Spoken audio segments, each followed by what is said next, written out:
Bueno, muchas gracias. Vamos a empezar. Muchas gracias a los que se tomaron a los que se enteraron, ¿no? Se tomaron el tiempo de estar hoy aquí, a los que estuvieron expectantes desde la semana pasada, que era la primera fecha que habíamos previsto. Evidentemente el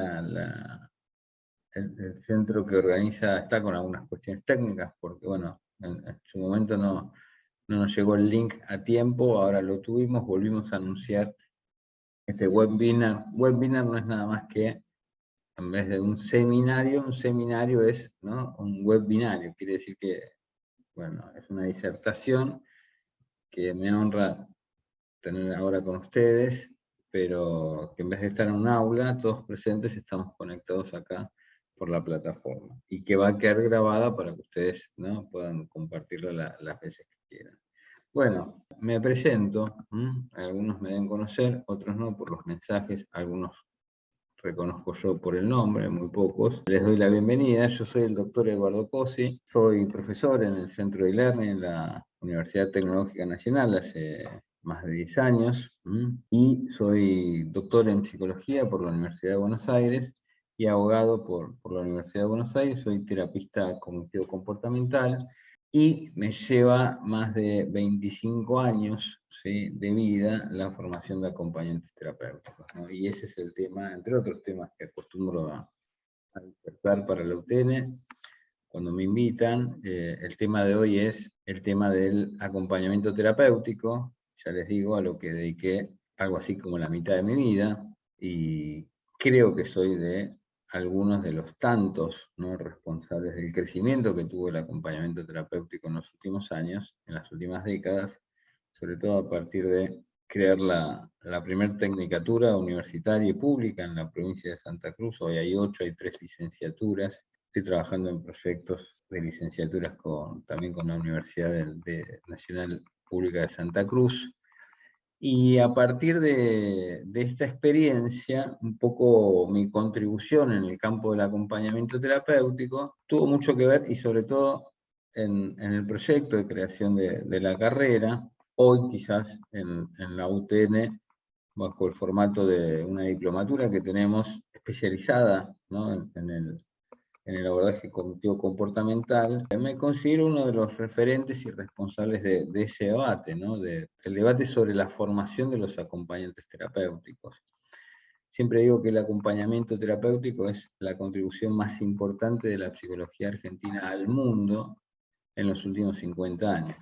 Se escucha perfecto, pero no me pueden ver. Sí, no, es increíble lo que la TEA ayuda a un psicólogo clínico en su formación. Exactamente. Totalmente. Bueno, entonces vamos entrando en nuestro tema, ¿no? Y un poco por mi generación, porque el acompañamiento, porque fui acompañante, ¿no?, siendo un estudiante avanzado de psicología, porque me dediqué mucho tiempo, ¿no?, al trabajo y a la coordinación, a la supervisión de acompañantes terapéuticos. Y cuando me tocó organizar una formación universitaria, ya en la Universidad de Buenos Aires de hace 27 años, dicto cursos de acompañamientos terapéuticos, y siempre me interesó no solamente formar acompañantes terapéuticos, sino un poco el vicio de profesor y profesor en el campo de la psicología, dar el debate y plantear los debates que yo llamo fundamentales de la práctica del acompañamiento terapéutico. Es decir, hace falta una práctica buena del acompañamiento terapéutico. Se necesita el acompañamiento terapéutico, pero se necesita una práctica robusta en lo técnico, en lo metodológico, y hay que dar un debate que muchos entendemos que habiendo el tiempo para darlo, ¿no?, muchos no quisieron darlo. O sea, quizás apostaron al crecimiento, ¿no?, en cantidad del acompañamiento terapéutico, y no necesariamente siempre a la calidad del acompañamiento terapéutico, ¿no? Entonces, ¿qué es el abordaje cognitivo-comportamental? Bueno, desde mi punto de vista, es pensar el acompañamiento desde lo que es la nota de época, ¿no?, el siglo XXI, y las necesidades y requerimientos asistenciales que tiene todos los campos donde se desempeña el acompañamiento terapéutico. Para decirlo sin evasivas, ¿no? Y algo que cualquiera que está cerca del acompañamiento terapéutico conoce, sobre todo quienes se toman el trabajo de formarse, hacer especializaciones, tomar todos esos tiempos que llevan las carreras que son tecnicaturas, ¿no? Hay un debate que hay que dar respecto de la impronta que tiene la formación de acompañantes terapéuticos desde el mundo, desde el campo, desde el discurso y la manera de pensar las cosas del psicoanálisis, ¿no? Y todos sabemos que en los pasillos, ¿no? Puertas adentro, cuando nos cruzamos en las prácticas, en las instituciones, y vengo a decirles esto, ¿no? Que es lo que recibo de los acompañantes terapeutas y quienes están en formación, ¿no? Bueno, necesitamos herramientas más actuales, ¿no? Necesitamos una formación técnica más robusta, ¿no? Necesitamos pasar de lo conjetural, de lo teórico, de la teoría, a la práctica, pero en la práctica tenemos que estar formados y ser técnicamente consistentes. Bueno, esto es lo que nosotros tenemos. No tenemos que entender el abordaje cognitivo-comportamental como una escuela o una corriente entre otras. El abordaje cognitivo-comportamental es debatir el acompañamiento terapéutico de los modelos que definen la época contemporánea. Y el horizonte contemporáneo es las diferentes corrientes que se definen en lo que se llama el abordaje cognitivo-comportamental. No tenemos que entenderlo como una corriente más o una técnica más. No es como, ¿no?, un equipo versus el otro. Realmente es una cuestión de época. Pasar de la conjetura, de la teoría, de una semiología cerrada en sí misma, tripartita, como es la del psicoanálisis, cerrada en la tripartición en neurosis, psicosis y perversión, en su teoría del aparato psíquico, de la conformación de la subjetividad, pasar a una práctica que aunque tiene diferentes campos de incumbencias, es eminentemente una práctica que nació, y en su sustancia es una práctica predominantemente clínica, y entenderlas de la época que es la de ustedes y la de los próximos 30 años, no entenderlas de los últimos 30 años, es entenderlas desde el punto de vista de los parámetros y lineamientos de lo que se llama la terapia basada en evidencia, los tratamientos ratificados, los programas de tratamientos, los consensos de expertos, las guías prácticas, las guías de buenas prácticas, las guías de prácticas óptimas, y en todos estos elementos que son la manera de entender un tratamiento en el siglo XXI, y ya en las últimas décadas del siglo pasado también, las recomendaciones respecto de la parte que le toca a la psicología, y el acompañamiento es un auxilio terapéutico, pero el auxilio que brinda el acompañamiento es auxilio psicológico, y psicológico no puede querer decir algo del plano de la conjetura, ¿sí?, de cada maestrito con su librito. Psicológico es lo que demostró técnicamente y conceptualmente más evidencia, lo que tiene ratificado su efectividad, y los que proponen los programas de tratamiento y las guías prácticas. Es decir, la psicología que está detrás del tratamiento validado de elección de la esquizofrenia, de las adicciones, de la depresión, de la bipolaridad, del autismo,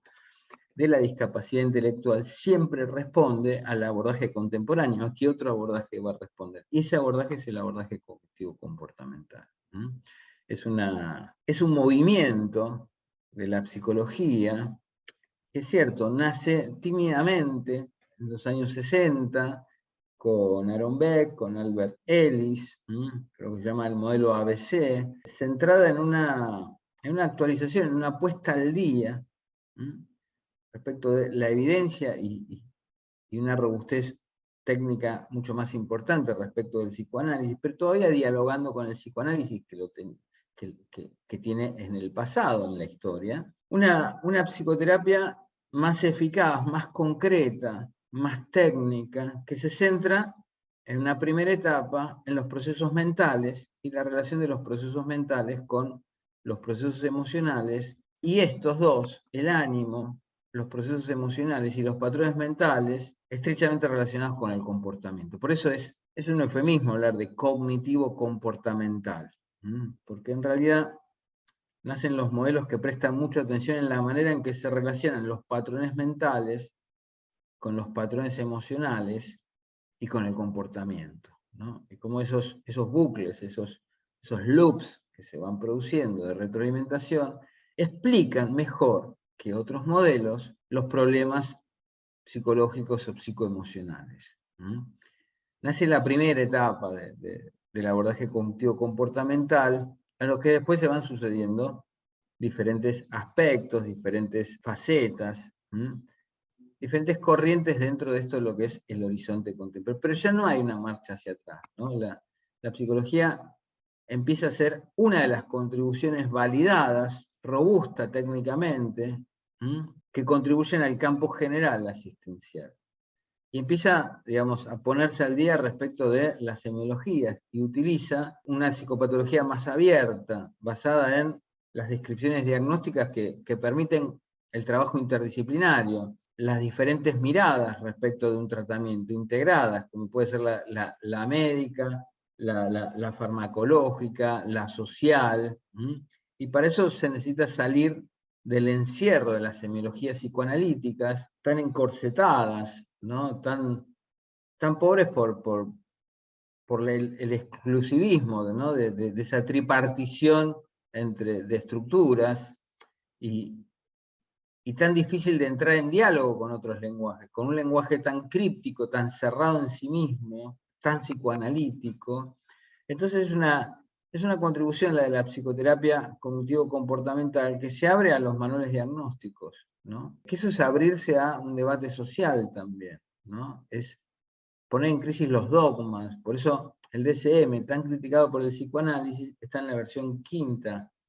Quiere decir que hubo una actualización de una versión cuarta, que fue una actualización de la versión tercera. Quiere decir, hay un debate, hay una discusión, hay una puesta al día de las cosas. El otro gran nomenclador, con mucha afinidad, muy compatible con el DSM, es la Clasificación Internacional de Enfermedades. Ya pasó la 10ª versión, está en la 11ª, 12ª versión.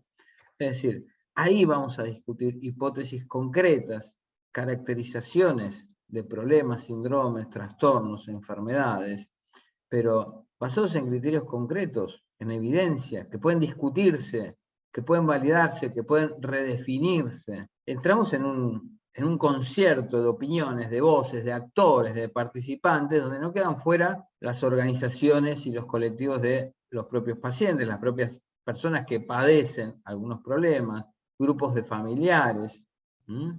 Entonces, en ese mundo, uno tiene que preguntarse como el acompañamiento terapéutico es una práctica auxiliar muy central en este momento.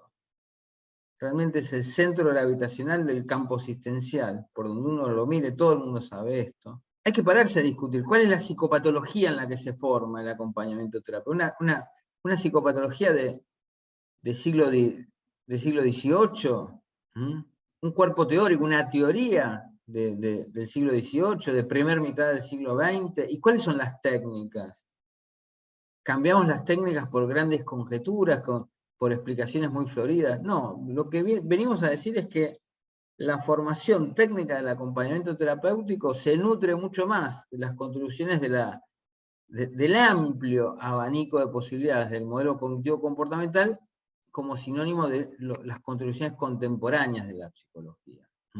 Yo voy leyendo algunas cuestiones. Lo emocional puede llevar a un paciente a una patología mental. Bueno, justamente, hay un capítulo del DSM que es trastornos del estado del ánimo, ¿no? Justamente la distinción clínica. El ánimo puede ser el factor determinante, ¿sí?, de un trastorno mayor. El ánimo que sube en la manía da la forma clínica del trastorno maníaco o la bipolaridad. El ánimo que baja da la forma clínica del trastorno mayor de la depresión. Importa un capítulo donde nos ponemos a ver que ya no hablamos de desgano o de ansiedad, sino que hablamos de formas definibles como trastornos mayores que forman un campo clínico, que forman verdaderos problemas en la vida de las personas. Y sí, a veces los procesos emocionales siempre son un problema, y a veces conforman trastornos mayores. Respondo a tu pregunta, Daniel, que me parece muy buena, ¿no? Y a ver en el chat, tal cual, a diario tengo oportunidades de estar con personas con distintos problemas psicológicos y observar, gracias al curso que usted nos enseñó, uno cómo puede ver cómo manejarse frente a ellos, cómo entenderlos y apoyarlos. Bueno, es un poco la idea, ¿no? Perfecto. Bueno, muchas gracias por el feedback. Entonces, si uno tuviese que plantear esto, el primer punto de la psicoterapia cognitivo-comportamental es brindar herramientas concretas, yo las llamo razonables, realistas, realizables y validadas en su eficacia. Entonces, cuando hablamos de lo mental, de lo psicológico, no hablamos en general o conjeturalmente. Tenemos categorías que son las creencias irracionales, tenemos las categorías que son los sesgos cognitivos, o las distorsiones cognitivas, tenemos los pensamientos automáticos, que es la punta del iceberg, ¿no? De esta pirámide que tiene arriba de todo la fugacidad permanente de la máquina de pensar, que son los pensamientos que son automáticos, que nos dicen cómo son las cosas y qué tenemos que hacer, ¿no? Que anclan en categorías que son las distorsiones o sesgos cognitivos, y que además toman base en creencias irracionales, de las cuales Albert Ellis definió 11 con un ojo, con una agudez extraordinaria, ¿no? Entonces empezamos a tener categorías y un modelo de trabajo. ¿Cómo trabajamos con eso, con ese plano de lo mental? Bueno, con autorregistro, con la identificación de esos pensamientos, con el análisis de a qué categorías corresponden, qué creencias están presentes, con el hábito y el ejercicio. La psicoterapia cognitivo-comportamental es una psicoterapia, es una contribución de la psicología que no descarta lo conversacional, un elemento básico de lo psicoterapéutico. Hay un vínculo, primer punto, hay un otro, primer punto, hay alguien que le pasa algo, cuenta, relata, calla sobre lo que le pasa, y del otro lado hay alguien que escucha. La escucha también tiene elementos técnicos, hay quienes saben mejor, ¿sí?, construir un vínculo, mantener la escucha activa, promover en esa conversación técnicamente un cambio, la motivación, lo que se llama la entrevista motivacional, lo que se llaman el modelo de las etapas o los estadios del cambio, las estrategias de consejería, que es como el primo hermano de la terapia cognitivo-comportamental. Hay una primera época que empieza a proveernos herramientas. Entonces, y hay una psicología que pasa del exclusivismo de la conversación al hacer cosas, registrar, identificar, planear un plan de modificación. Por ejemplo, si la distorsión cognitiva predominante es que generalizo en exceso, entonces todo es todo o nada, ¿no? Blanco-negro, bueno, ya tengo un plan para ponerme a trabajar en eso. Que el encuentro, que en el acompañamiento es más cotidiano, es más cercano, es más intenso que el modelo conversacional, semanal, de una hora, del modelo convencional de la psicoterapia tradicional, bueno, no podemos quedarnos, un poco el psicoanálisis desembocó, con variación de detalle, en lo que se llama la terapia convencional, comprensiva, basada en el insight, el darse cuenta de algo. Pero la psicoterapia se fue volcando hacia soluciones más eficaces, por todo el tendal de problemas que quedaban sin resolverse. Entonces teníamos una psicología psicoanalítica que iba bastante bien con la neurosis promedio poblacional, y lo que llamamos terapia o psicoanálisis parecía mucho a la consejería psicológica, es decir, donde la gravedad no era la nota distintiva. Pero la psicopatología está hecha de discapacidad intelectual, esquizofrenia, bipolaridad, trastorno de depresión mayor, ideaciones suicidas, consumo problemático en forma de dependencias graves, más saliendo de la clínica, el fenómeno de la violencia intrafamiliar, la violencia de género, la violencia de pareja. Hay un montón de elementos donde el modelo conversacional basado en el insight no es que no es bueno, se muestra muy insuficiente. Entonces, ¿qué es el abordaje cognitivo-comportamental? Empezar a pensar técnicamente soluciones razonables, concretas, realizables, que puedan demostrarse, que puedan ponerse a prueba y que puedan entrenarse. Algunas en los terapeutas, en sus auxiliares, colaboradores, como los acompañantes terapéuticos, y otras en las personas que acompañan. Por ejemplo, la regulación emocional. Mucha gente, los trastornos graves de alimentación. Mucha gente regula el ánimo comiendo, y eso lleva a una clínica de trastornos mayores, como lo es la anorexia, como es la bulimia. Bueno, ¿contraataco el comportamiento o tengo que desarrollar estrategias técnicas concretas para que la persona regule mejor sus estados de ánimo, lo que se llama la disregulación emocional. Entonces, ¿qué es el abordaje cognitivo comportamental? Es una psicología que valida técnicas que sirven de contribuciones concretas, eficaces, a la mayoría de los problemas en los que el acompañamiento está llamado a colaborar. ¿Me siguen hasta acá? Hay una pregunta, mientras veo, por favor, mientras yo leo los chats, háganme un feedback si van siguiendo, cómo se sienten. En la terapia cognitivo-comportamental, ¿uno podría o debería medir los cambios o avances? Es una buena pregunta, ¿no? En toda terapia uno debería tener una estimación de tiempos, ¿no? Un poco la perspectiva conductual, que en general la malentendemos porque la prejuzgamos mucho, ¿no? Es una perspectiva que interpela al terapeuta respecto a sus decisiones, ¿no? ¿Por qué hace esto? ¿Para qué? ¿Durante cuánto tiempo? Nosotros, cada vez que yo formo acompañantes terapéuticos, insisto mucho en el entrenamiento, en la formulación de un caso. Tengo que entender el caso, tengo que entender, no lo que me dicen, lo que escucho. Tengo que trabajar en entender, esto es lo que se llama en psicoterapia contemporánea, el protocolo único. Tengo que entender bien de qué se trata el problema, tengo que saber bien cómo mejor se lo trata y se lo aborda, no lo que se dice, lo que el mundo ya aprendió sobre esto. Ahí tengo que desglosar la función que puede corresponder, si es necesario un acompañamiento, y tengo que planificar el acompañamiento. Ahí tengo que poder responder estas preguntas. ¿Para qué? ¿Por qué? ¿Durante cuánto tiempo? ¿Cómo? ¿Cuándo? ¿En dónde? ¿Qué es lo que hace que un acompañamiento sean 3 horas por día, 4, 3 días a la semana, 2 o 1? Hay mucha ambigüedad en esas decisiones, ¿no? Esas decisiones corresponde, éticamente, contestarlas todo de manera clara y precisa, ¿no? Entonces, uno de los elementos una de las contribuciones que viene a traer la psicoterapia contemporánea es como abrir las persianas y trabajar a la luz del día, ¿no? Con transparencia, evitar teorías conjeturales oscuras que explican demasiado en general, demasiado ambiguamente y a la que no se le puede hacer preguntas, ¿no? Entonces, yo no entrecomillaría medir, ¿no? Si yo por ejemplo, vengo de trabajar con una familia con la que trabajo semanalmente, y semana a semana vamos estableciendo criterios a futuro y evaluando cómo resultaron, ¿no? Hasta ahora las cosas que nos hemos propuesto.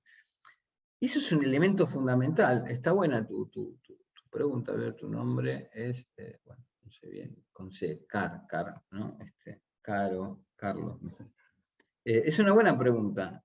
Una de las contribuciones de la psicoterapia contemporánea es que perder el perjuicio de medir. Medir es estimar, pongámosle estimar. Estimar, el tratamiento del autismo se estima en 2 o 3 años cuando es el correcto, cuando es el adecuado y cuando se hace bien. 9 de cada 10 tratamientos del autismo no son el modelo indicado, pero 7 de cada 10 tratamientos del autismo escolar o preescolar hoy requieren acompañamientos terapéuticos. Entonces es un debate interno del acompañamiento terapéutico. ¿Cuál es el modelo que el acompañamiento terapéutico necesita y el que tiene que defender y alentar, ¿no? Espero haber contestado, ¿no? No me voy a detener mucho en cada una porque se van sumando las preguntas, ¿no? Bueno, está bien la pregunta, el comentario que haces, AP, no sé cuál es tu nombre, pero habla de que cada caso es algo personalizado. El psicoanálisis nos invitó a pensar la singularidad, esa cosa irrepetible, pero esa cosa irrepetible nadie la va a entender, porque lo que tenemos que es saber formular bien, a la medida, sacar una fotografía muy clara, no conjetural, no hipotética, muy concreta, de cuáles son los problemas, definir bien el problema, definir bien la solución, conociendo cuáles son los programas que están validados. Es decir, yo a cualquiera de ustedes que sea acompañante terapéutico, tendría que poder preguntarle si el caso es un problema grave de adicciones, bueno, dígame en 2 palabras cómo es el modelo general de abordaje integral de las adicciones. Y no recaer en lo que se dice, lo que se usa, lo que más o menos de oído a oído uno piensa que es la comunidad terapéutica, ¿no? La internación psiquiátrica en la esquizofrenia, el centro educativo. Cognitivo comportamental es el esfuerzo que hacemos en una práctica tan presente en el siglo XXI, de pasar de lo conjetural, de una contribución ambigua, vaga y demasiado general y abstracta de la psicología, a una contribución técnica, concreta, realista, realizable y razonable. que se basa en investigaciones que se van haciendo, que ya existen, ¿no? Entonces, estudiar es estudiar sobre una base más segura de esa manera, ¿no? Bien. Bueno, cada paciente es único y repetible. Entonces, ¿y cómo voy a saber yo qué hacer con esa persona? ¿No? Entonces, lo que sí sé es que la persona, yo tengo que entender qué es la esquizofrenia. Bien, no es lo que se dice. Entonces, mejor voy a poder entender cómo va, en este caso en particular, la esquizofrenia. Entonces, pongo el contexto, pero yo tengo que tener una clara caracterización diagnóstica. Si cada uno que participa con el paciente, cada maestrito con su librito, cree lo que es la esquizofrenia, y no tenemos un lenguaje en común, menos bien vamos a poder organizar una buena estrategia a la medida de lo que le pasa a cada persona, ¿no? Entonces, para eso hay una herramienta que nos trae el modelo cognitivo comportamental, que es el análisis funcional del comportamiento. Eso es lo que permite ajustar a la medida del problema, a la medida de la persona, a la medida de sus circunstancias, las mejores decisiones y el diseño y formulación del tratamiento. Así como cada persona es única, no hay ningún tratamiento escrito antes que conozcamos a la persona, ¿no? Bueno, me gustan las preguntas que están haciendo, ¿no? A ver, bueno, exactamente, ¿no? Lo que agrega la perspectiva cognitivo-comportamental es lo que busca es herramientas válidas y sólidas, ¿no? ¿Les parece bien elaborar un plan, realizarlo a través de la gestión de proyectos como metodología para determinar evidencias y lograr una mayor eficacia de evaluación y una mayor inclusión en todos los grupos involucrados? Sí, por supuesto. O sea, hoy no deberíamos nosotros permitirnos un acompañamiento que no tenga una buena formulación previa y una buena planificación del qué, el cómo, el para qué, el cuándo, el dónde, hasta cuándo, ¿no? ¿Cuáles son los objetivos? Bueno, voy a trabajar en habilidades. Hablemos un poco, unos minutos de qué contribuciones dio. Una es el trabajo sobre los patrones mentales, ¿no? El otro es el trabajo técnico sobre, por ejemplo, sobre la ansiedad, la regulación emocional. El otro es el trabajo sobre las habilidades sociales. Pero después viene, bueno, yo voy a trabajar en un programa de entrenamiento en habilidades sociales. ¿Cuál? ¿Qué? ¿Cuál? ¿Cómo? ¿Cuánto? ¿Dónde? ¿Por qué? ¿De qué manera? ¿Cuál es el cómo de lo que usted va a hacer? ¿No? Pero todo esto es el abordaje cognitivo comportamental. Plantea, ¿sí?, un modelo general y que fue evolucionando en estos, ¿sí?, ya 50, más o menos fue creciendo la terapia cognitivo comportamental junto con la historia del acompañamiento, porque más o menos los dos nacen en los años 70 y se van transformando, se van ayornando, sobre todo en estas ya 2 décadas del siglo XXI, ¿no? Entonces hay técnicas que son más conductuales, son más relacionadas a prácticas y ejercicios, y hay técnicas que también son prácticas y ejercicios que tienen que ver con lo mental. ¿Cómo pueden enfrentar a los padres y decirles que sus niños tienen problemas de ira y deben ser controlados? Se le dice de manera directa. Bueno, eso es un campo de contribución de la terapia cognitivo-comportamental, ¿no? Lo que se llaman las habilidades sociales y de comunicación. Se dice de una manera asertiva. No se puede no decir y no se puede decir mal. Directo es si es asertivo, ¿no? Se dice lo que es y se dice en el tiempo y en la manera. Esto y va con cada uno, no, va con, si yo no tengo esa habilidad, si soy acompañante, tengo que entrenar en habilidades sociales y en habilidades de comunicación. Y hay todo un capítulo de la psicoterapia contemporánea que entrena en eso, en habilidades comunicativas, para saber cómo, cuándo decir, de qué manera. Contesto, me parece, a esas preguntas. Están todas buenas las preguntas, ¿no? Depende del grado de esquizofrenia, porque están las variantes agresivos, pasivos, inofensivos. Toco el tóxico, me tocó en tóxico atender los dos tipos a grosso modo. Depende de los algoritmos, ¿sí?, que definen para cada situación particular de cada paciente que tiene esquizofrenia, bueno, cuáles son las mejores decisiones, ¿no? Entonces dejamos de hablar en términos comunes, ¿no? Y empezamos a hablar en términos técnicos, ¿no? La esquizofrenia tiene 2 tipos de síntomas, ¿no? Positivos y negativos, 2 fases donde predominan los síntomas positivos, donde predominan los síntomas negativos, la fase de exacerbación de síntomas agudos, y ahí puede haber variaciones, ¿no?, grados, ¿no? Pero cuidado, en las palabras que ponemos mucho el sesgo cultural, social, que en general es prejuicioso, ¿no? O sea, la Ley Nacional de Salud Mental tuvo que venir a limitar el uso del término peligroso, ¿no? Lo cambió por un eufemismo que a veces termina con las mismas consecuencias, que es de riesgo para sí o para terceros, ¿no? Definimos, ¿no?, la esquizofrenia y sus tipos en todos los términos que correspondan a los nomencladores y las clasificaciones que son el lenguaje general que nos permitimos compartir con el resto de las especialidades. Para eso nos dedicamos a estudiarlo, ¿no? Muy bueno tu comentario, gracias. Bien. Y desde la fisioterapia veo eso mucho, ¿no? Publicados con tratamientos, experiencias determinadas. ¿Hay materiales publicados con tratamientos, experiencias, testimonios de acompañamientos terapéuticos? Sí, lo que tenemos que, Silvia, te contesto, lo que tenemos es que hacerlo en términos metodológicos que sean robustos, si no estamos mostrando siempre los éxitos o analizando algún problema que para nosotros es un problema, ¿no? Pensá, Silvia, en la experiencia a nivel mundial de la pandemia, ¿no? Es como, ¿cuánto es la evidencia que necesita una vacuna para que sea eficaz?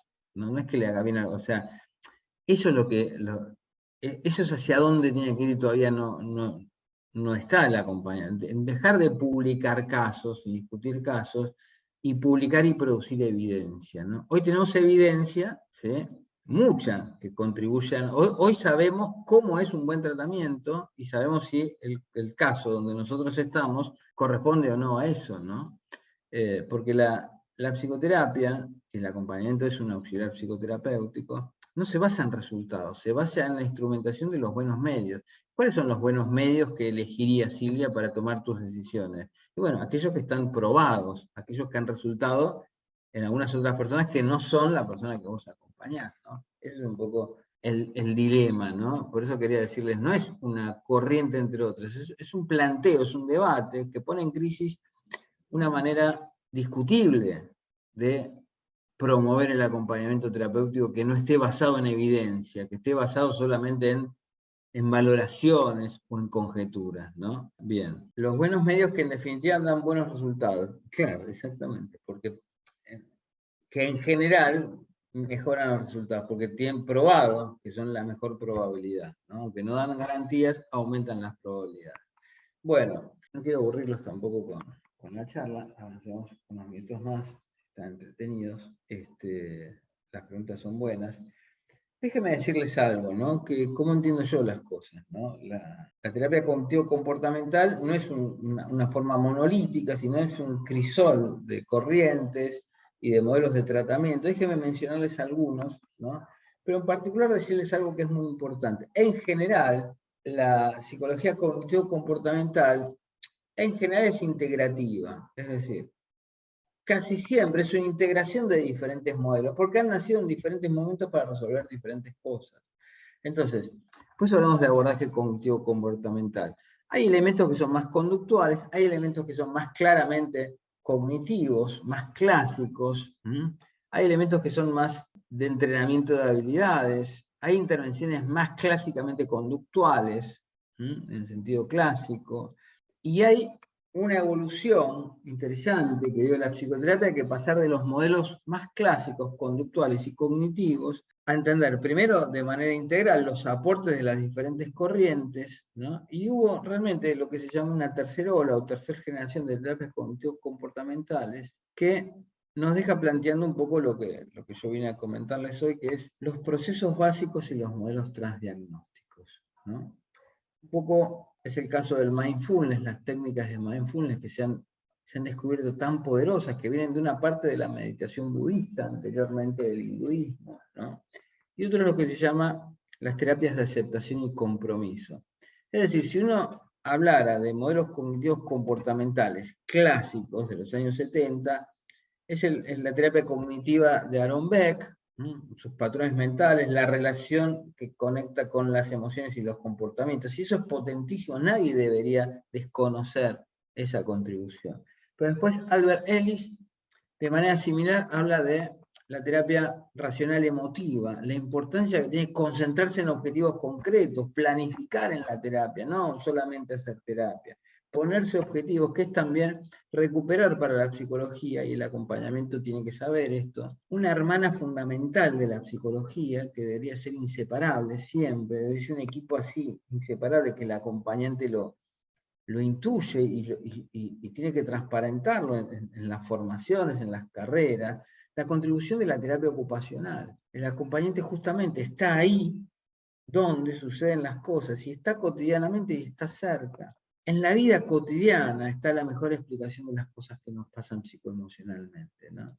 Y hay áreas básicas, que la psicoterapia llama procesos básicos, y que yo como, bueno, lo venía trabajando 10 años antes, la psicoterapia, llamé las competencias básicas. Entonces, la terapia de la aceptación y el compromiso, aceptar como en vez de evitar, algo que se llama el trastorno de evitación experiencial. Fortalecer los procesos de atención, el mindfulness, entrenar la amabilidad y la compasión, la terapia de la compasión, la terapia basada en la compasión, la terapia basada en la aceptación, la terapia basada en el compromiso, la terapia basada en atender plenamente, la atención consciente. Lo evitamos, logramos, a ver, una consulta. ¿Qué se hace en el caso de un adolescente? Repita cotidianamente la palabra excelente todo el tiempo. Lo evitamos, logramos que... Bueno, ahí está la cuestión técnica, ¿no? Cómo se desensibiliza, ¿no? Un loop, ¿no? Una retroalimentación que está manteniendo, ¿no? Y fortaleciendo y reforzando cada vez más un comportamiento que habrá que evaluar cuánto es de disfuncional, ¿no? Y justamente la terapia contemporánea busca, por ejemplo, las técnicas de exposición, las técnicas de desensibilización sistemática, las técnicas de exposición con prevención de conducta. Lo que vengo a decirles es que no es curarse de espanto o maltratar a alguien, es justamente algo muy afín con el acompañamiento, es un modelo friendly, cuidadoso, cercano, cotidiano, de proveer una solución más razonada, más concreta, más validada en su eficacia, ratificada en su eficacia, pero que va a llegar a la persona de una manera amigable. Es como, la contribución técnica es saber que exponer progresivamente a alguien y de manera amigable, cuidadosa, es lograr que alguien deje de evitar algo. Los TOCs, ¿no? Los trastornos obsesivos compulsivos, ¿no? El trastorno de ansiedad generalizada, los trastornos de alimentación. Es decir, tenemos una psicología que nos permite entender de manera más concreta, de manera más realista, los problemas de la gente y cuáles son las técnicas que bien hechas, bien cuidadas, con respeto, ¿no? Sin dogmas, sin la autoridad de la ciencia, amigablemente, bien y mejor solucionan de manera... O sea, lo que nos queda, quiero decirles que es, técnicas hay muchas, hay buenas noticias, son buenas, no es convertir a las personas en ratones de laboratorio, en absoluto, es una terapia que viene del humanismo de Carl Rogers, de la consejería psicológica, que también viene del psicoanálisis, pero que lo llevó a otro nivel, a un nivel más concreto, más abierto a más cantidad de soluciones, que después lo que necesitan es que ustedes las conozcan y se entrenen, y sean cuidadosos y respetuosos de esas técnicas. Dejemos de pensar las técnicas como tips, ¿no? Bien, ¿me entienden? Espero haber sido de ayuda a esa respuesta. Y quería decirles esto, para mencionar algunas terapias, que si se ponen a escuchar son bastante razonables y parecen bastante simplonas, ¿no? El hermano tiene 8 años y tiene autismo, no quiere comer. Justamente decía, no hay tips, sino que hay técnicas, y las técnicas hay que entenderlas, hay que razonar, hay que empezar a definir problemas que una persona tiene y empezar a indagar, formular una mejor solución y después ver los pasos y planificarlas, ¿no? Tips hay muchos en las redes, en internet, en las redes, y todos los problemas que me están con mucha generosidad, ¿no? Y con mucho coraje también haciendo llegar, cosas que agradezco porque me permiten abrir una ventana y ver a través de eso su vida, su intimidad, sus preocupaciones, ¿no? Para eso quedo a disposición de ustedes. Yo, no sé si me pregunté, yo soy Eduardo Cosi, me es fácil encontrarme en las redes sociales, porque soy Eduardo Cosi, COSSI, ¿no? Y es la manera de encarar.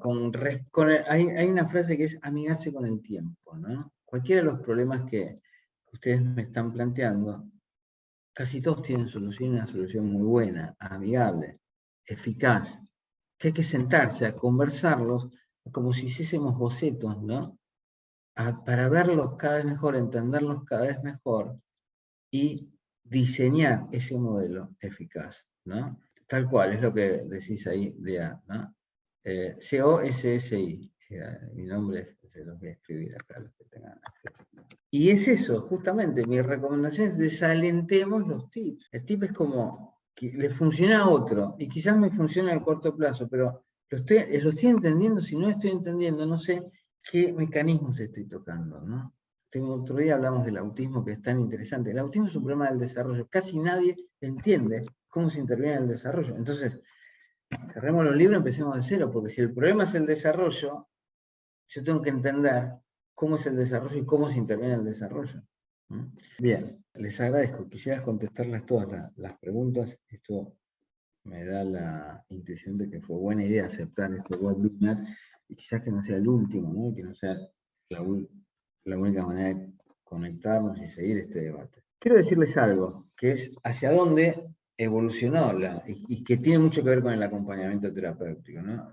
Los modelos cognitivos comportamentales. Lo que yo llamo las competencias básicas, y la psicoterapia llama la terapia basada en procesos básicos. Aceptar, evitar, exponerse, ¿no? Son procesos básicos. Hay 6 procesos básicos en los que un acompañamiento, por eso llamo yo competencias, tendría que formarse, ¿no? Porque están detrás de todos los problemas, y por eso se llaman transdiagnósticos.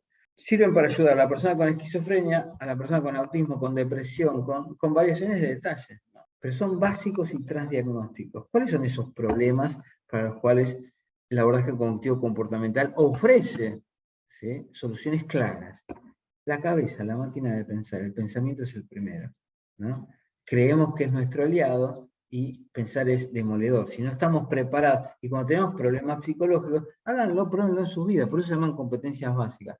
Están en nuestros pacientes, están detrás de los trastornos y están en la vida de todas las personas. ¿Detrás de qué problemas no están los pensamientos que juzgan críticamente, de manera crítica, dura, tiránica, dictatorial, ¿no?, con un temperamento, con una cualidad negativa, con un temperamento de exigencia, de falta de respeto para con nosotros mismos? Todos tenemos una ventaja si aprendamos a lidiar y a gestionar. Gestionar es una gran idea de la psicoterapia contemporánea. Tramitar y gestionar mejor nuestra relación con la cabeza. Porque como comer, pensar, vamos a pensar siempre, por eso es un proceso básico. Pero es problemático. Si nos agarra mal parado, es, ¿sí?, una causa, ¿sí?, de problemas psicológicos. Al lado de pensar, ¿qué es lo segundo problemático? Inevitable. Somos procesos emocionales.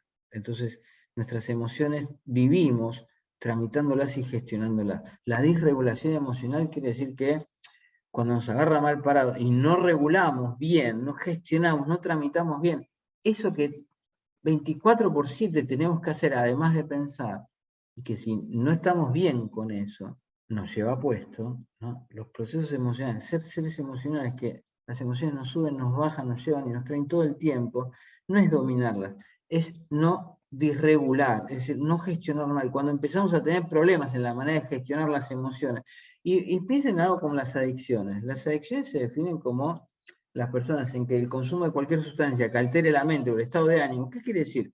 Que hacemos cualquier cosa para regular pensamientos y estados de ánimo. Ahora, muchas de esas cosas llevan al campo de la psicopatología, llevan a los problemas grandes de nuestra vida. Por eso son competencias básicas. Yo, si fuese acompañante, querría formarme, enterarme técnicamente de cómo llevar mejor estas 2 esferas de la vida y cómo ayudar a otros a que mejor las lleven, ¿o no? ¿Qué persona que acompaña?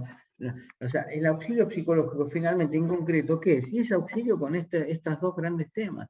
Hay otros 4 temas más. Los vínculos y los modelos de comunicación, como decíamos recién. Comunicarse parece también una gran solución y es fuente de problemas. Bueno, entrenémonos en eso, habilidades sociales, y eso es la segunda generación de las terapias cognitivo-conductuales. La primera trabajó mucho sobre la ansiedad, la relajación, lo que llaman la reestructuración cognitiva, la defusión cognitiva, dejar de estar pegados a la cabeza, la regulación emocional versus la disregulación emocional. Y después viene el campo de las habilidades sociales y las habilidades de comunicación. Muchos de nuestros problemas nacen en los vínculos, en la comunicación, y el acompañante, ¿qué mejor puede hacer que formarse en eso? Las segundas 2 competencias básicas es que cuando tenemos problemas los definimos. Nuestra manera de abordar los problemas a veces es el problema que tenemos. Las adicciones es un buen ejemplo, ¿no? Para regular una emoción, cabeza, termino generando un consumo problemático. La resolución de problemas es una quinta área fundamental, básica y transdiagnóstica. Y la manera en que tomo decisiones. Muchos de los problemas que tienen las personas son las decisiones que tomaron. Piensen en los trastornos de alimentación, los trastornos de consumo. Incluso una persona que se brota tiene que lidiar con su cabeza, con la regulación de emociones. ¿Y qué le vamos a pedir? Todo al ajuste químico, ¿no? A la compensación química. Esto es la contribución del modelo cognitivo comportamental en el campo del acompañamiento terapéutico. Porque el acompañamiento además tiene ese lugar privilegiado para entrenar y es a las personas que lo necesiten estas ayudas, tienen que conocerlas y también entrenarse en estas áreas que lo hacen más fuerte, ¿no? Más potente como dispositivo terapéutico. En los últimos tiempos yo agregué una séptima competencia básica, que es la recepción del mindfulness, ¿no? A la psicoterapia. ¿Por qué? Porque los procesos atencionales están en el centro de todo. Nuestra atención en general es automática. Cuando empiezo a entrenar una atención más consciente, más intencional, produzco un gran impacto en la solución y en la transformación de los problemas psicológicos. Los procesos atencionales son otra gran competencia básica y transdiagnóstica. Por eso se recepcionó tanto la contribución del mindfulness. Y la otra cuestión es, si uno tuviese que decir que las personas los problemas que tienen es porque están muy fusionados mentalmente, entonces la difusión y la reestructuración cognitiva marca una primera etapa de la terapia cognitivo-conductual. La disregulación emocional, las técnicas conductuales para regular emociones, la relajación, marca una segunda etapa junto con el mejoramiento de nuestras habilidades de vínculo y de comunicación, la resolución de problemas y la resolución de conflictos y la toma de decisiones. Todo esto implica técnica y entrenamientos y un montón de posibilidades y recursos terapéuticos, de salud. El fortalecimiento de los procesos atencionales también, ¿no? Porque hay una de las cosas que le pasan y donde está enfocándose la psicoterapia actual, además de en la atención plena, en la aceptación. Las personas evitar es una manera de meterse en problemas, ¿no?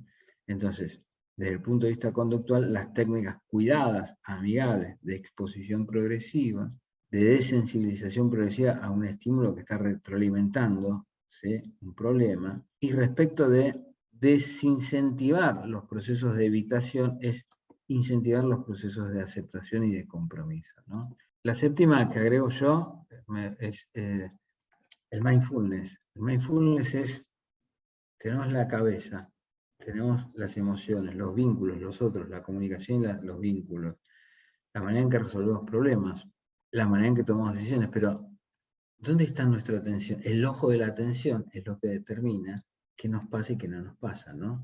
Bueno, no, gracias por vos por estar, ¿no? Igual era un poco una introducción al tema, estamos cerca de, con el retraso de inicio, estamos cerca de la hora. Quería plantearles esto, comentarles a quienes no supiesen, ¿no? ¿Qué es, como se dice, ¿no?, la ancha avenida de las contribuciones técnicas y los recursos técnicos de la psicoterapia cognitivo-comportamental, ¿no? Así que bueno, eso era un poco lo que quería presentarles, agradecerles que hayan estado y digan, ¿qué tipos de modelos hay? Bueno, díganme qué preguntas quedan sin contestar para ustedes, cómo la han pasado, ¿no? A ver, la desregulación emocional mental es la que puede detectar con lectura.